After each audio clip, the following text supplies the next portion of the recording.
জাতাহারা বাজার ও ডোবারমর বণিক সমিতির উদ্যোগে ইফতার ও দোয়া মাহফিল।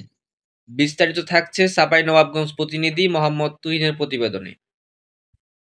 এলাকার প্রাণপ্রিয় ক্ষেত খামারের বাপ চাচা মামা ভাগ্নে চাঁপাইনবাবগঞ্জের গমস্তাপুর উপজেলার রাধানগর ইউনিয়নে জাতাহারা বাজার ও ডোবারমর বণিক সমিতির উদ্যোগে ইফতার ও দোয়া মাহফিল অনুষ্ঠিত হয়েছে।